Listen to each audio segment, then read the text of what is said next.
Yes, you read that right. 40, as in 4 and 0 together to make 40.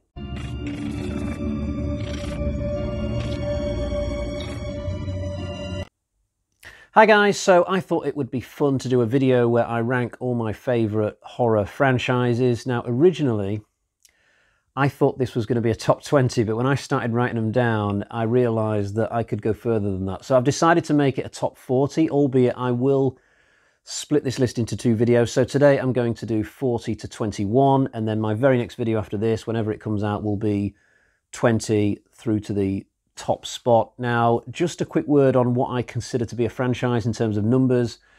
I've decided on a rule whereby a series needs to have at least 3 movies to qualify as being a franchise. So, for example, something like 28 Days Later, which only has 2 films in total, 28 Weeks Later and 28 Days Later, that does not qualify for this list because it's only 2 movies. Now, I'm not saying that it's a technical dictionary definition that you have to have 3 movies. That's just the rule that I've put in place for this particular ranking. It's just a personal preference thing. And I guess the other thing to say is that there are quite a few famous franchises that haven't even made the top 40. It's crazy. Like, there's no Nightmare on Elm Street in this top 40. I quite like 3 of the films from that series, but there are also 6 that I don't like. I don't think that 3 out of 9 is a particularly good strike rate, personally. Child's Play, that hasn't made it in either. Hellraiser's not in there. There's no Children of the Corn. There are quite a few famous-ish ones that just haven't made this list. So you're probably wondering to yourself, Jesus, what franchises have made it in? There are a few that are sort of half sci-fi, half horror. I will throw that out there. You can probably read between the lines and guess what franchises I'm sort of loosely referring to. There are also a few that are a little bit old now, sort of 60s, 70s, 80s. So maybe there are 1 or 2 in here that you won't have heard of. But by and large, if you're any kind of horror fan, I think you would have heard of certainly 90% of the franchises in this list. But hey-ho, that's enough waffle. Let's dive into it, and we'll start with the franchise that I have in 40th place. Only just made it in this one. I've only seen 3 of the 5 Omen films, so the ones that I haven't seen are 3 and the remake. So I've seen 1, 2 and 4, and just the fact that I've seen those films is enough to get this franchise into the main list today. The first film is an absolute classic. I saw it several times growing up. I wouldn't call it one of my favourite horror films ever, but I still highly respect it as a genuinely terrifying film.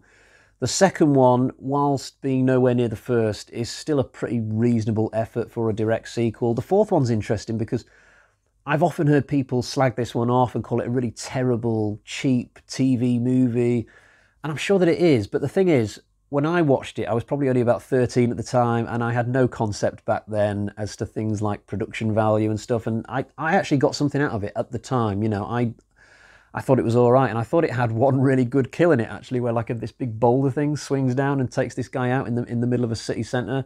I'm sure if I watched it again now, I would think the same as everybody else, which is exactly why I'm going to take great strides to make sure that I never do watch it again. I think it's lucky for this franchise that I haven't seen 3 and the remake, because they're not very highly regarded. If it was the case that I'd seen all of these films, maybe I wouldn't have allowed this franchise in. But as it is, I've only seen 1, 2 and 4. I pretty much enjoyed all of those films. So yeah, The Omen just about makes it. This is a really long franchise. I think there's like 13 films maybe in this series now, but some of the more recent ones are really going under the radar to the point where they don't even have wiki pages, which is a little bit of a nightmare. I started reviewing these films on the channel like a year and a half ago, and I really enjoyed Puppet Master 1 and 2. But 3, 4, 5, 6 weren't quite as good. The budgets just started to get less and less, and I reached a point with these after number 6 where I thought to myself, I don't really want to spend any more money on these to keep going, because these films are not easily obtainable. Like, if you could just rent these in the UK, I probably would have carried on reviewing them all the way to the end, but you can't rent them, not in this country anyway. And for number 7, the cheapest version I could see on eBay was like more than £20, and I thought to myself, I'm just not into them enough to keep going with this, so I'm just going to drop out after number 6. But just for the fact that I really do love and respect Puppet Master 1 and 2, I'm going to give the franchise a spot in this ranking. This is a very consistent franchise, but the flip side of that is that there's not really one genuinely classic film among all of these. Like, I would say that Final Destination 3 is the best of the bunch, but I wouldn't say that it's a great horror film necessarily. It just so happens that, in my opinion, it executes its intention better than any of the other films around it. But I've heard people come up with all sorts of opinions as to which of these is the best and which is the worst. I've heard people say number 2's the best. I've heard people say number 5's the best, which is strange from my point of view because number 5 was the worst for me. But I'm certainly looking forward to when the 6th one comes out. I think we're getting that this year, aren't we? But I think that's going to feel really fresh and interesting when it does arrive, because it's been 12 years now since Final Destination 5. The Piranha series is made up of 2 old school films from like the late 70s, early 80s, 2 remake films which go a different direction. They're full of boobs and gore and black comedy.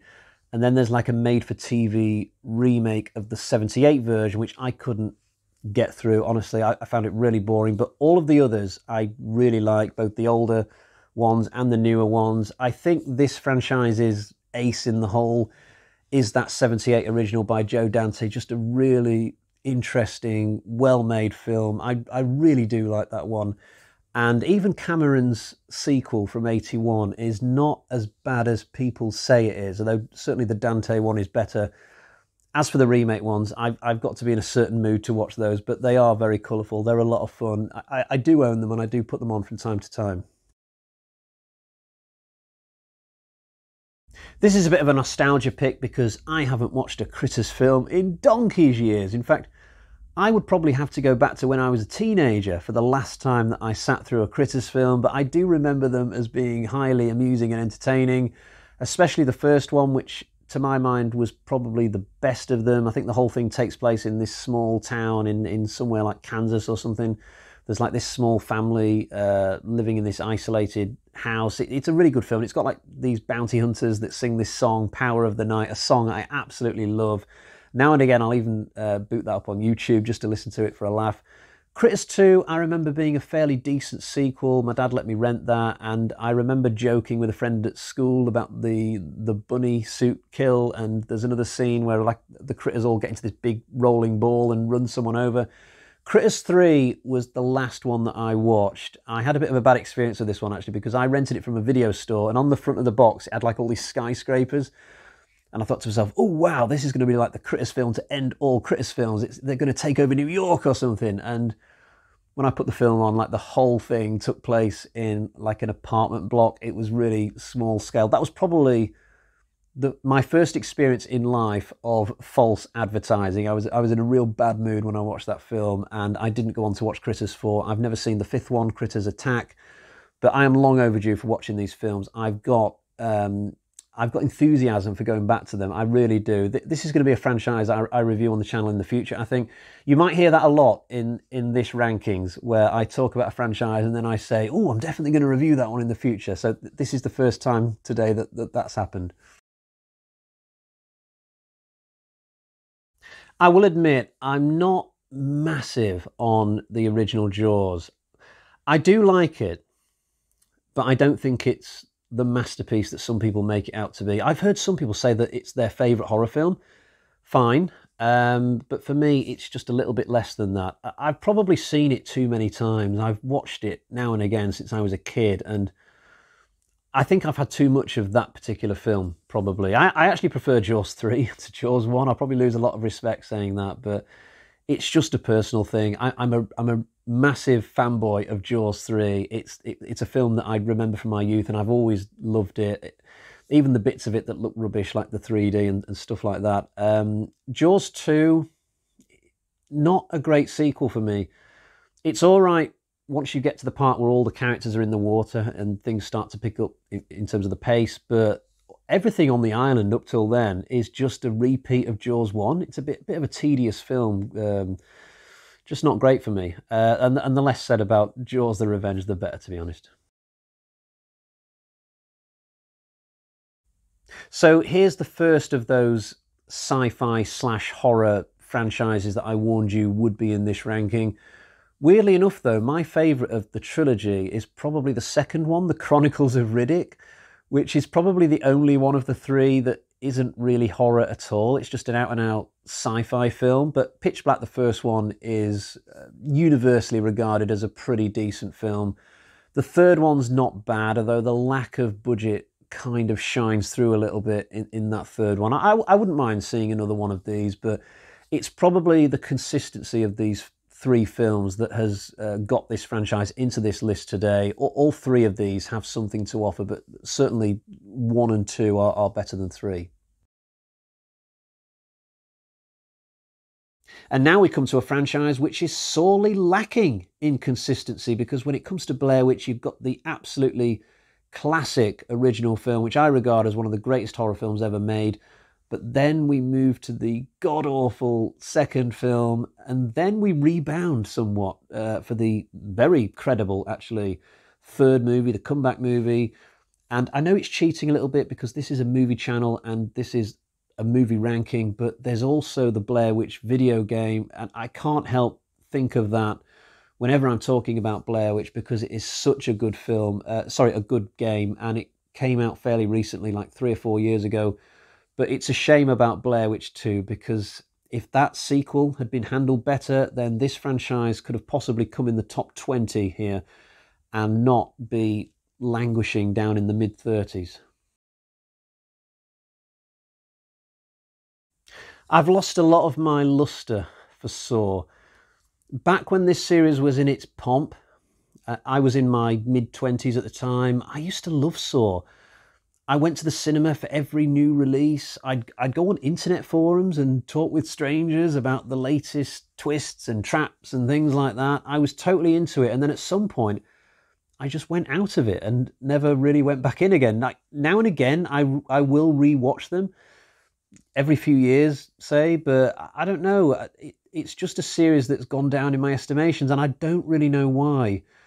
Maybe my tastes literally have just changed as I've got older. Maybe I'm just less of a gorehound now than I was back in my 20s. Maybe I like things that are a little bit more sophisticated now, I guess, than just watching people being tortured in traps. I don't know. It doesn't help when they bring out films like Spiral, that I did make an effort to go and watch at the cinema, and I just thought it was shit.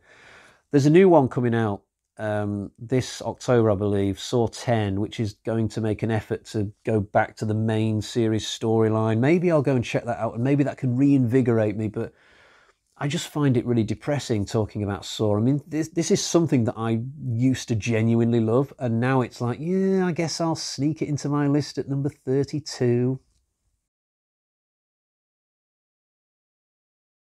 I absolutely love the original Texas Chainsaw. It's one of my favourite horror films of all time. The trouble is, once you get past that, there are a whole load of sequels which just aren't worth a damn in my eyes. In fact, you have to go all the way up to the 2003 remake before you find another film after the original which is worth watching in my eyes. And then after that, you get some reasonable horror films going all the way up to the present day with the recent Netflix one.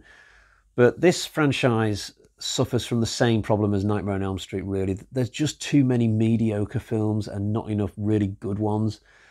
Honestly, the original film of this series really props this franchise up. Like, take the original out and Texas Chainsaw is not even making this list. I feel like I need to do a little bit of explaining on this one just for the uninitiated. So I don't personally consider Hammer to be one big franchise. You know, Hammer was a studio and it made different sets of films, and its Mummy series was just one of those sets. By the same token, I wouldn't class all Mummy films as being in the same group. You know, when so you've got the Universal Mummy films, you've got the Hammer Mummy films, and I wouldn't group those together. And there have been other sets of Mummy films as well. I wouldn't want to group the Tom Cruise Mummy film with anything. Hammer's cycle of Mummy films lasted for 4 movies. So you've got the 59 classic with Cushing and Lee. It's just a brilliantly well-made film. Then you've got The Curse of the Mummy's Tomb, which is nowhere near as good, although I've started to take a little bit of pleasure in that one. The more I watch it, it's got a few things about it that I like, although the first time I didn't think much of it at all. Third film, The Mummy's Shroud, a bit of an unsung gem among this group because it's the one that takes place in Egypt the most, I think, and that's a real bonus for the film. The fourth one I've not actually seen, but I have bought it. I just haven't watched it yet. I will do soon. It's called Blood from the Mummy's Tomb. So as a quartet, I think there's a lot to enjoy here. But certainly the 59 one is probably the best of the bunch. This is a similar deal to Texas Chainsaw, really. We've got an absolutely out of this world original film. I love the original Candyman. It's just absolutely amazing. It is one of my favourite horror films of all time. The second one is a reasonable slice of mid-90s direct-to-video action, but it's nowhere near the first one. The third one, I've heard is absolute drivel, but I've never seen it. I've just never had the motivation. And the remake, I went to watch it at the cinema. I had high expectations, and I felt a little bit left high and dry by it. There's a lot of intrigue in the first hour. You know, I liked the setup of the characters, and there was some good scare scenes, but I just don't feel like the story went anywhere. I think it really was sequel baiting by the end of the film. But the trouble is, we've had no announcement of another one to follow on from that film. Will we ever get it? I suspect not at this point. So it's just the first Candyman film, really, which is propping up this franchise and giving it a respectable place in the list. I just got done reviewing and ranking these films quite recently. The reason why I put Wreck and Quarantine together is that the first Quarantine film is a remake of the original Wreck. This is a great little zombie series for me, although you won't hear the word zombie mentioned in the films. Wreck 1, 2 and 3 are extremely good, and the second Quarantine film is also definitely worth your time. A lot of these films are found footage. You'll have to get your head around that if you're not usually into found footage. And the Wreck films, at least, are Spanish with subtitles, so that could be a problem for some people. Personally, it doesn't bother me in the slightest, but I have a real fondness for this series. I think there's some really good films in this. Yet another franchise where the first thing that needs saying is, what a great original film! But the trouble is, after that, the law of diminishing returns definitely kick in with these. Tremors 2, though, is extremely good. Like, almost as good as the original good. It's a very, very strong sequel. Tremors 4, not bad as well, but you've got lots of really mediocre ones. Tremors 3, 5, 6, 7. 7 is the absolute pits, to be honest. 7 is the worst of the worst. There's not much consistency in this franchise, I'd say, past a certain point. If you rated all of these films and then did an average score, it wouldn't really be very good, but at least we'll always have the glory of Tremors 1 and to a slightly lesser extent, Tremors 2. I've got a really strong appreciation for the Hannibal franchise, despite the fact that I've only seen 3 of the 5 movies. So the ones that I've seen are all the Anthony Hopkins ones, basically. The first Silence of the Lambs films is a wonderful movie, and I've seen it many, many times. And personally, I think Hannibal is also really, really strong. I know some people don't think much of it, but I think it's like almost as good as Silence of the Lambs. I think it's a very emotional film. It's got an amazing soundtrack. The violence is a little bit too much at times. And it's a massive shame that Jodie Foster didn't come back. It's not that Julianne Moore is bad. She's actually really good. But yeah, big mistake on Jodie Foster's part. I mean, what exactly has she done over the past 30 years to justify skipping a big sequel like this? But anyway, Red Dragon is a film that I watched once and didn't think that much of it. I think Edward Norton's performance sort of bugged me a little bit. But just recently, actually, there was one YouTube channel that was really talking up Red Dragon as a really like underappreciated film, and that's kind of made me think that I would like to go back and revisit it.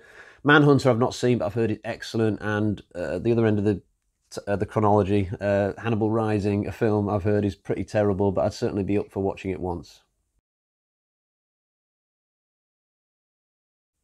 This is a series which scores extremely highly in the consistency stakes. These films are pretty much good all the way through. You've got the classic original by Hitchcock, which I bought on Blu-ray about a year ago, and I've still not watched it. I mean, I've seen it like several times before that. Psycho 2, even though it came out about 20 years after the first one, it's regularly lauded as one of the best horror sequels ever made. I can't comment on that claim because I have seen it, but it was just a long time ago now, and I've forgotten most of it, to be honest. Same with Psycho 3, another film I've definitely seen. I watched it on TV when I was a teenager, but I just can't really remember it that well. Honestly, I can hardly distinguish at this point between Psycho 2 and 3 in my head. Number 4 for me is easier to remember because you've got that whole that series of flashbacks with the mother, which makes it a really easy film to distinguish from the prior sequels. A lot of people say that the fourth one is of a lesser quality than the others. I remember it being all right, to be honest, but this is definitely a series I need to go back to because it's been way too long for the most part. Yeah, so I've decided to call this trilogy the Brendan Fraser Mummy trilogy. I didn't know what else to call it, to be honest. I couldn't call it the Universal Mummy series, otherwise you might get confused with Tom Cruise's The Mummy, and I definitely wouldn't want that. But I really like this trio of films. I've been hankering after getting these on 4K for a while as part of a little box set, but the trouble is it's like 30, 40 quid. I just can't really afford it. I keep putting it off. The first film out of these three is The Standout. It's an amazing film. I saw it at the cinema. Absolutely blew me away. I didn't have the best of relationships with the second film for a long time. I just found it a little bit too comedic and silly. It kind of rose back on the horror a little bit. But I rewatched it like 10 years after my first viewing, and I was just able to chill out with it more second time around, I think, and I like it better now. It's a very colourful film. The third one, I thought that would be pants, especially not having Rachel Weisz in it, but I watched it just in the last few years, actually, and I quite enjoyed it, actually. I think it's on a par with the second film, so pretty decent trilogy overall. I like it a lot. All three of these films, crap all over the Tom Cruise one. Did I mention I don't like the Tom Cruise Mummy? The films that are available for this remind me of the Piranha franchise that I was talking about earlier. So we've got two sets of films, basically. A couple of films that were made late 70s, early 80s, and then we've got a couple of more modern day Hills Have Eyes films that came out in the noughties. And I'm not even sure which I prefer out of those two miniseries. I might just give the nod to Craven's ones from the really early days, but there's no utterly terrible films in this franchise. A couple of mediocre ones, i.e.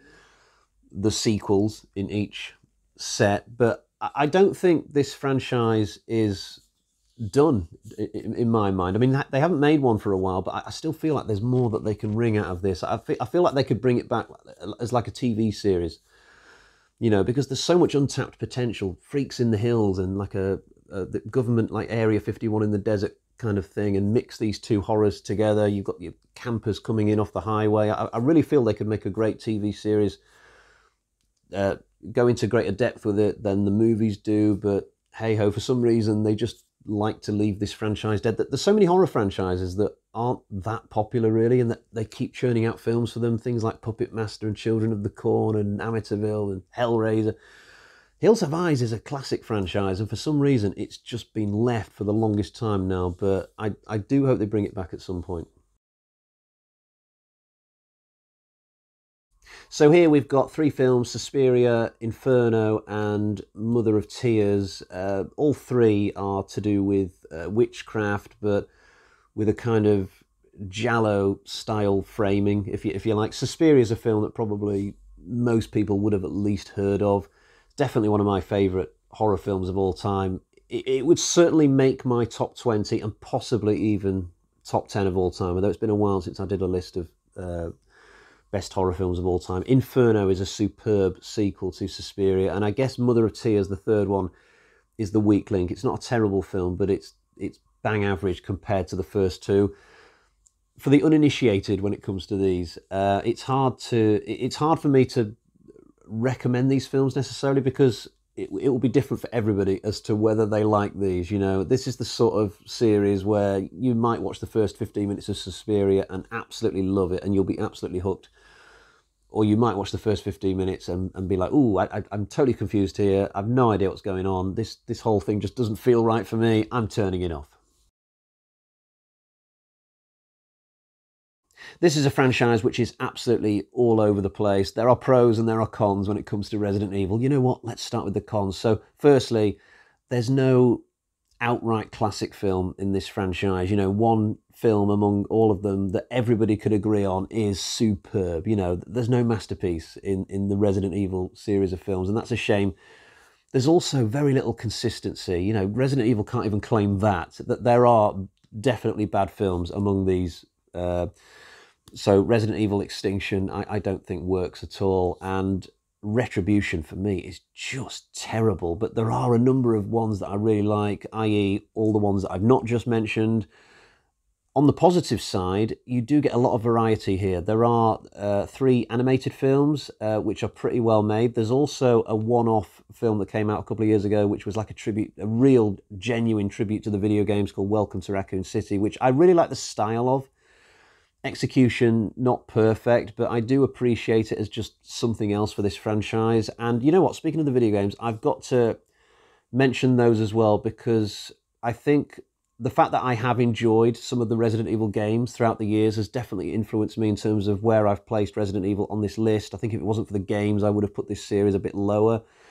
But yeah, I've had a great time with the games going back 20 years. It is for me just as much Resident Evil as the movies. In fact, the games are probably more important to me than the movies for these, if you see what I mean.